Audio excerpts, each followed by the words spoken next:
السلام علیکم ورحمۃ اللہ وبرکاتہ نحمدہ ونصلی علی رسولہ الکریم اما بعد۔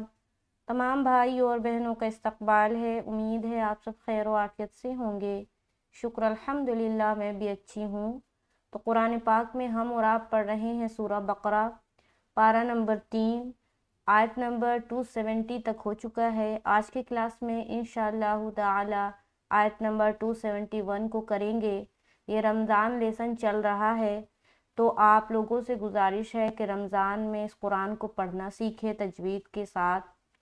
اگر آپ میرے چینل پر نئے ہیں اور واقعی خواہش مند ہے قرآن کو سیکھنے کے لیے، تو ضرور چینل کو سبسکرائب کر لے، تاکہ میں جب بھی ویڈیو ڈالوں وہ آپ تک بآسانی پہنچے، اور جب بھی آپ فرصت میں ہو آپ اس کو دیکھیں اور اس سے قرآن کو صحیح طریقے سے پڑھنا سیکھیں۔ میرے لیے بھی دعا کرے، اللہ تعالیٰ میرے لیے اس کام کو آسان فرمائے، اس میں آسانی کا معاملہ فرمائے اور مجھے اس کا اجر دے۔ یقین جانیں اگر آپ اچھی چیزوں کو شیئر کرتے ہیں تو اس کا اجر ملتا ہے۔ تو آپ میری کسی بھی ویڈیو سے اگر کچھ بھی سیکھتے ہیں تو اس کو صدقہ جاریہ کی نیت سے ضرور شیئر کریں اور صدقہ جاریہ کا حصہ بنیں۔ رمضان المبارک کا مہینہ چل رہا ہے، تو اس میں اچھے سے اچھا کام کرے، زیادہ اچھا کام کرے، تاکہ آپ کو زیادہ سے زیادہ اجر ملے۔ چلیے اب سبق شروع کرتے ہیں۔ اعوذ باللہ من الشیطان الرجیم، بسم اللہ الرحمن الرحیم۔ ان تبدوا الصدقات، سب سے پہلا لفظ کیا ہے؟ ان۔ اب یہاں پر جب ان ہم پڑھیں گے تو میرے ذہن میں ایک بات آئے گا کہ یہاں پر نون ساکن ہے، تو آگے کوئی نہ کوئی قاعدہ ضرور بن رہا ہوگا۔ یہاں پر دیکھیں نون ساکن ہے اور آگے آنے والا حرف جو ہے وہ ہے تا، اور یہ تا حروف اخفا کے جو 15 لیٹرز ہیں اس میں سے ایک ہے۔ لہٰذا اب آپ کو سمجھ آ گیا کہ یہاں پر ہمیں کیا کرنا، اخفا کا قاعدہ کرنا ہے۔ اخفا کیسے کرتے ہیں، اخفا کی مقدار کتنی ہے، کس طرح سے ادا ہوتا ہے، یہ آپ کو معلوم ہوگا۔ اگر نہیں معلوم ہے تو آپ اخفا کا لیسن جا کر دیکھیں، جو کہ نورانی قاعدے کا جو پلے لسٹ ہے اس میں آپ کو سرچ کرنا ہے تو آپ کو مل جائے گا۔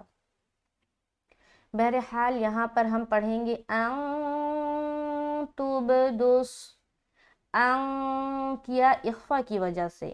اخفا جب بھی ہم کرتے ہیں تو ایسا لگتا ہے کہ ہم ناک سے پڑھ رہے ہیں۔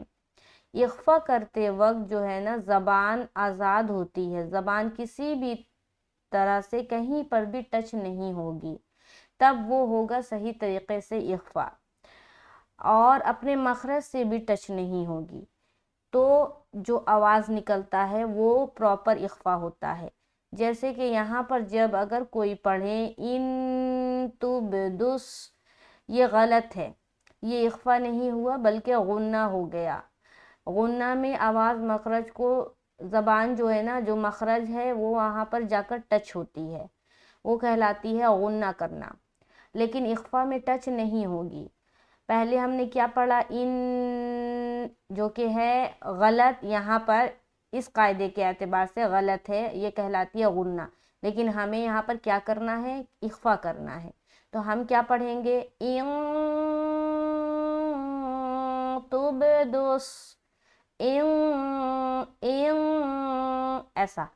اب جب آپ اس کو کریں گے نا تو آپ خود محسوس کریں گے کہ آپ کی جو زبان ہے وہ کہیں پر ٹچ نہیں ہے۔ آگے ہم چلیں گے تو تا کو با سے ملایا، تا با پیش تب، تا با پیش تب۔ یہاں پر ہم با کے اوپر قلقلہ کر رہے ہیں کیونکہ با حروف قلقلہ میں سے ہے اور اس کے اوپر سکون بھی ہے۔ تا کو با سے ملایا، تب، تب، تب۔ اگر کوئی یہاں پر اس طرح سے ملائے تب، کیسا ملائے، تب، تو یہاں پر ملانے کا کام تو ہوا لیکن قلقلہ نہیں ہوا۔ دیکھیے ہر سکون والا حرف میں ملانے کا کام ہوگا، لیکن فرق یہاں پر اس چیز کی ہے کہ اگر وہ ملانے والا حرف حروف قلقلہ میں سے ہے تو وہاں پر قلقلہ لازمی کرنا ہے، اور اگر قلقلہ والا حرف نہیں ہے، اس کے علاوہ کوئی حرف ہے، تو وہاں پر صرف ملانے کا کام کریں گے، جدا نہیں کریں گے۔ جدا کرنے پر قلقلہ پیدا ہوتی ہے، جیسے کہ تا کو جب با سے ملایا اور جدا کیا تب قلقلہ ہوگا پیدا، جیسے کہ توبو، توبو ملایا نا تا کو با سے، اس کے بعد بولنا ہے بھائی آپ جدا ہو جائیں، آپ کو مل کر نہیں رہنا، توبو، ٹھیک ہے۔ اس کے بعد دال صاد پیش دس، دس، دس، ٹھیک ہے۔ صاد سے جیسے ہی دال صاد سے ملے گا آواز میں ایک موٹا پن آئے گا، کیسے؟ دس۔ اب یہاں پر اگر کوئی پڑھے دس، کیا پڑھے؟ دس، تو یہ صاد نہیں ہوا، سین ہو گیا۔ دیکھیے صاد اور سین یہ دونوں کے اندر یہ حرف صفیر کہلاتے ہیں، ان کے اندر صفت صفیر یعنی کہ سیٹی نما جھلکنے والی جو آواز ہوتی ہے وہ پائی جاتی ہے، دونوں کے اندر، صاد کے اندر بھی اور سین کے بھی اندر۔ لیکن اب آپ سوچیں گے کہ ان دونوں میں فرق کیا ہے، کس طرح فرق کریں؟ تو ان دونوں میں یہ فرق ہے کہ سین جو ہے، حرف سین جو ہے وہ باریک حرف ہے، اور حرف صاد جو ہے موٹا حرف ہے۔ جب ان حرفوں کو ہم ادا کریں گے تو سین کو ادا کرتے وقت صفت صفیر کا زیادہ خیال رکھنا ہے، یعنی کہ اس میں صفت صفیر جھلک رہی ہے یا نہیں جھلک رہی ہے، اور صاد کو ادا کرتے وقت صفت استعلا کا خاص خیال رکھنا ہے۔ صفت استعلا کہے تو موٹے پن والی صفت، یعنی کہ صاد کو ادا کرتے وقت موٹا پن زیادہ محسوس ہونا چاہیے۔ تو یہ دونوں میں فرق یہ ہے، موٹے اور باریک کی، اور خاص خیال کس چیز کا رکھنا ہے؟ سین میں صفت صفیر کا اور صاد میں صفت استعلا کا خیال رکھنا ہے۔ تو یہاں پر ہم پڑھیں گے دال صاد پیش دس، دس، دس، اس کے بعد صاد زبر ص، دال زبر دا، قاف کھڑا زبر قا، تا زیر تی، صدقاتی، صدقاتی۔ آگے فنعم ما، فا زبر فا، نون زیر نی، عین میم زیر عم، میم الف زبر ما۔ یہاں پر عین کی ادائیگی بھی صحیح ہونی چاہیے، اور میم سے ملتے ہوئے میم مشدد کا غنہ بھی ہونا چاہیے، اس کے بعد الف مدہ بھی ہونا چاہیے، جیسے کہ فَنِعِمَّا ہی۔ اب یہاں پر دیکھیں صاد لام ہے نا، اگر آپ سوچے کہ یہاں پر ہمیں رکنا ہے تو آپ کیا کریں گے؟ یا کا جو زبر ہے وہ ہٹائیں گے اور یہاں پر کیا لگائیں گے؟ سکون لگائیں گے، ہے نا۔ تو بعض اوقات لوگ یہاں پر غلطی کرتے ہیں، یہ جو ہیا ہے نا، یہاں پر جب بھی رکتے ہیں تو وہ ہیا ہی پڑھتے ہیں، ہیا نہیں پڑھنا ہے بلکہ ہی پڑھنا ہے، اور ہی کرتے ہوئے یا مدہ کا قاعدہ بنے گا۔ تو جب بھی ایسا لفظ کہیں پر آئے قرآن پاک میں اور وہاں پر اسٹاپ ہونا پڑے تو یا کے اوپر سکون لگائیں گے اور زبر ہٹا دیں گے۔ اب یہاں پر جب رکیں گے تو کیا قاعدہ ہوا؟ یہاں پر یا ساکین ہے، اس سے پہلے زیر ہے، تو یا مدہ کا قاعدہ ہوا، تو یا مدہ کرتے ہوئے اسٹاپ کریں گے، ٹھیک ہے۔ اچھا یہاں پر پورا دیکھیں، ان تبدوا الصدقات فنعم ما ہی، ایسا کر کے رکنا ہے۔ یہاں پر دیکھیے جب صدقاتی پڑھیں گے نا، یہ جو لفظ ہے اس کے اندر دو حرف موٹے ہیں، صاد بھی اور قاف بھی، تو یہ دونوں ہر حال میں موٹے ہوں گے۔ یہاں پر صدقاتی، قاتی نہیں بولنا بلکہ قاتی، کیا بولیں گے؟ قاتی، قاتی، منہ کو گول بناتے ہوئے، صدقاتی فنعم ما ہی۔ سمجھ آگئی یہاں تک؟ آگے چلیں، وَإِن تُخْفُوهَا، واو زبر وا، حمزہ نون زیر ان، پھر یہاں اخفا کر رہے کیونکہ آنے والا حرف کیا ہے؟ تا ہے۔ وَإِن تُخْفُوهَا، یہ دیکھیے یہ جو خوا ہے، یہ حرف خوا جو ہے نا یہ بھی موٹا حرف مانا جاتا ہے، یعنی کہ حروف مستعلیہ اس کے اندر بھی استعلا کی صفت ہے۔ تو یہاں ہم پڑھیں گے تو خوا کو موٹا کرتے ہوئے تا خوا پیش تو ایسا، فا وا پیش فو وا مدہ، ہا الف زبر ہا، وَإِن تُخْفُوهَا،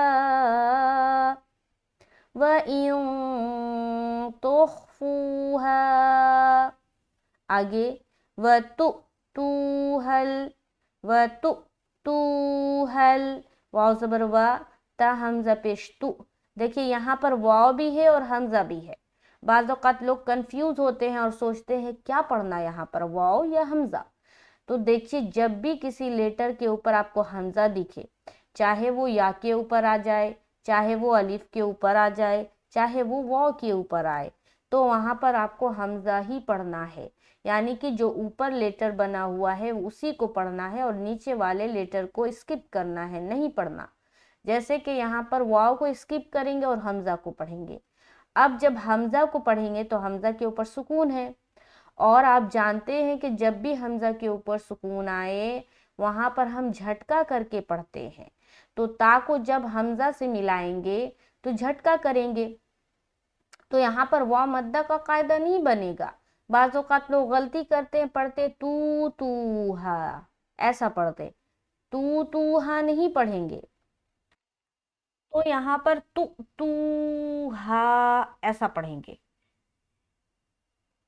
تو جب بھی کسی حرف کے اوپر آپ کو حمزہ دکھے تو وہاں پر آپ سمجھ جائے کہ حمزہ ساکنہ کا جھٹکا کرنا ہے، تو پہلا تو جھٹکا دینا ہے اور دوسرے میں واو مدہ کرنا ہے۔ بعض اوقات لوگوں کا جب آواز میں کنٹرول نہیں ہوتا تو یا تو دونوں میں جھٹکا ہو جاتا ہے یا دونوں میں جھٹکا نہیں ہوتا، واو مدہ ہو جاتا ہے۔ تو اس میں اپنی آواز میں کنٹرول رکھنا ہے۔ کیا پڑھیں گے؟ وَتُؤْتُوهَا، ہا کو لام میں ملایا، فُقَرَاءَ، فا پیش فو، قاف زبر قا، فوقا، فوقا نہیں بولنا بلکہ فوقا، فوقا فوقا فوقا، را الف مد زبر را، حمزہ زبر ا، فقراء، یہ کون سا مد ہے آپ نے بتانا ہے۔ فَهُوَ، فا زبر فا، ہا پیش ہو، فَهُ، واو زبر و، فَهُوَ خَيْرٌ لَكُمْ، خوا یا زبر خی، را لام دو پیش رل، لا زبر لا، کاف میم پیش کم۔ اب یہاں پر دیکھیں، خوا یا زبر خی، یا ساکین اور اس سے پہلے کیا ہے؟ زبر ہے۔ زبر آنے کی صورتحال میں ہمیشہ یاد رکھے کہ یا لین بنتا ہے، لین کا قاعدہ ہوتا ہے۔ اب لین حرف دو ہے، واو اور یا۔ جب یا ساکن سے پہلے زبر آئے گا تو یا لین بنے گا، جیسے کہ یہاں پر بن رہا ہے۔ اگر واو ساکن سے پہلے زبر ہے تو واو لین بنے گا۔ اب دونوں صورتحال میں آپ دیکھیں تو کیا ہے؟ لین ہے اور زبر کے ساتھ بن رہا ہے۔ تو یہاں پر جب بھی لین حرف کو ادا کریں گے تو 3-4 باتوں کا خیال رکھنا ہے۔ پہلا تو یہ کہ لین حرف کو جب ادا کرتے ہیں تو جلد پڑھا جاتا ہے، اس کو کھینچا نہیں جاتا۔ دوسرا یہ ہے کہ نرمی کے ساتھ پڑھیں گے، اس میں سختی نہیں کرنی۔ اور تیسرا یہ ہے کہ معروف کا خیال رکھنا ہے، مجہول نہ ہونے پائے۔ جیسے کہ یہاں پر اگر پڑھے کوئی خیرل، یہ ہو گیا مجہول، ہے نا۔ اگر کوئی پڑھ دے خیرل، یہ بھی غلط ہو گیا کیونکہ اس نے کھینچ دیا۔ خیرل ایسا بھی نہیں پڑھنا، یہ سختی ہو جائے گی۔ تو ان سب چیزوں سے یہ بری ہے۔ کیا پڑھیں گے؟ خیر لکم، خی خی خی، خا کو موٹا رکھنا ہے، خی خی خی، رل، را کے اوپر دیکھیے کیا ہے؟ دو پیش کی تنوین ہے۔ دو پیش کی تنوین کے بعد کیا آ گیا؟ لام آ گیا۔ تو یہاں پر ہم کیا کریں گے؟ ادغام کریں گے۔ کیا کریں گے؟ ادغام۔ آپ نے ادغام کا اگر لیسن نہیں پڑھا تو آپ جا کر نورانی قاعدے کا پلے لسٹ میں ضرور چیک کریں ادغام کا بیان۔ ادغام جو ہے 6 حرف میں ہوتا ہے، یا، را، میم، لام، واو، نون، جن کا مجموعہ بتایا گیا ہے یرملون۔ مجموعہ اس لیے بتایا جاتا ہے تاکہ ہم ان حرفوں کو یاد رکھ سکیں۔ تو ادغام جو ہوتا ہے وہ 6 حرف میں ہوتا ہے جن کا مجموعہ ہے یرملون۔ اب ادغام کی 2 قسمیں ہیں، ادغام تام اور ادغام ناقص۔ ادغام تام یعنی کہ بغیر غننے والا ادغام، اور ادغام ناقص یعنی کہ غننے والا ادغام۔ تو یہ جو یرملون 6 حرف ہے یہ 2 پارٹ میں بٹ گیا، ادغام تام اور ادغام ناقص میں۔ ادغام تام میں 2 حرف آئے، لام اور را۔ کتنے حرف آئے؟ لام اور را۔ باقی کے جو 4 حرف بچے یرملون میں سے وہ چلے گئے کہاں؟ ادغام ناقص میں۔ اب خلاصہ یہ ہے کہ تنوین یا نون ساکن کے بعد یہ 2 حرف جو بتائے لام اور را، اس میں سے کوئی آتا ہے تو ادغام تام کریں گے یعنی کہ بغیر غننے کا ادغام کریں گے، اور اگر باقی کے 4 حرف یا، واو، میم، نون میں سے کوئی آتا ہے تو ادغام ناقص کریں گے یعنی کہ غننے کے ساتھ ادغام کریں گے۔ تو اب آپ یہاں پر دیکھیں یہ کیا ہے، را کے اوپر تنوین آ گیا، تنوین کے بعد حرف لام آ رہا ہے، اور ابھی میں نے کیا بتایا، لام اور را آنے کی صورت میں کیا ہوگا؟ ادغام تام یعنی کہ بغیر غننے کا ادغام، یعنی کہ ملانا ہے، صرف یوں سمجھ لے اظہار، ظاہر کر کے نکل جانا۔ خیر لکم، لام کو ظاہر کیا، خیر لکم، را موٹا بھی رہے گا لام سے ملتے ہوئے۔ اب یہاں پر ایک چیز دیکھیں، اگر کوئی انسان پڑھتا ہے خیر لکم، کیا غلطی کی اس نے؟ لام میں اس نے غنہ کر دیا جبکہ غنہ نہیں ہوگا، ٹھیک ہے؟ بات سمجھ آ رہی؟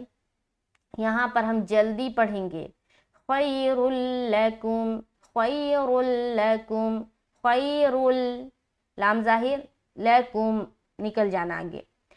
تو آج کی کلاس یہیں تک رہنے دیتے، ایک بار اوپر سے دیکھیں، بسم اللہ الرحمن الرحیم، ان تبدوا الصدقات فنعما ہی، وَإِن تُخْفُوهَا وَتُؤْتُوهَا الْفُقَرَاءَ فَهُوَ خَيْرٌ لَكُمْ۔ تو آج کی کلاس یہیں تک، میں نے 1.5 لائن کور کیا ہے، کیونکہ ویڈیو چھوٹی ہو تو لوگ چاہت سے دیکھتے ہیں، کیونکہ جب ویڈیو میں بڑی ریکارڈ کرتی ہوں تو لوگ دیکھنا پسند نہیں کرتے، حالانکہ دیکھنا چاہیے۔ قرآن کی کتاب کو آپ دیکھ رہے ہیں اور سیکھ رہے ہیں، آپ ذرا دیکھیں تو آپ کیا کام کر رہے ہیں، کتنا اعلیٰ قسم کا کام کر رہے ہیں۔ بہرحال آج پارٹ 1 ہم نے سیکھا ہے، انشاءاللہ تعالی پارٹ 2 میں ہم یہاں سے پورا فنش کریں گے، مکمل کریں گے۔ تو چینل پر نئے ہیں تو ضرور چینل کو سبسکرائب کریں اور قرآن کو تجوید کے ساتھ سیکھیں، اور مجھے اپنی خاص دعاؤں میں یاد رکھیے۔ اللہ تعالیٰ اس پڑھنے پڑھانے کے عمل کو قبول فرمائے، اس میں آسانی کا معاملہ فرمائے، اور جتنے لوگ بھی سیکھ رہے ہیں ان کو جلد از جلد سکھا دے اور ان کے لیے بھی آسانی کا معاملہ فرمائے، آمین ثم آمین۔ رمضان بہت بہت آپ لوگوں کو مبارک ہو۔ رمضان میں زیادہ سے زیادہ کوشش کرے کہ عبادت کرے، فضول کام نہ کرے، گھر والوں کا ہاتھ بٹائے۔ خاص طور سے بھائیوں سے میری گزارش ہے کہ ادھر ادھر باہر نہ پھر کے، بلکہ اپنی امی جان، اپنے آپی جان، اپنی چھوٹی بہن، اپنی وائف کا ہاتھ بٹائے گھر میں، اور ثواب کا حقدار بنے، کیونکہ ان چیزوں میں ہاتھ بٹانا، ان چیزوں میں ہیلپ کرنا، یہ بھی ایک اجر کمانا، اور یہ بھی ایک بہت اچھا عمل ہے، اور اس میں بھی آپ کو بہت ثواب ملتا ہے۔ تو چلیے ملتے ہیں نیکسٹ کلاس میں۔ السلام علیکم ورحمۃ اللہ وبرکاتہ۔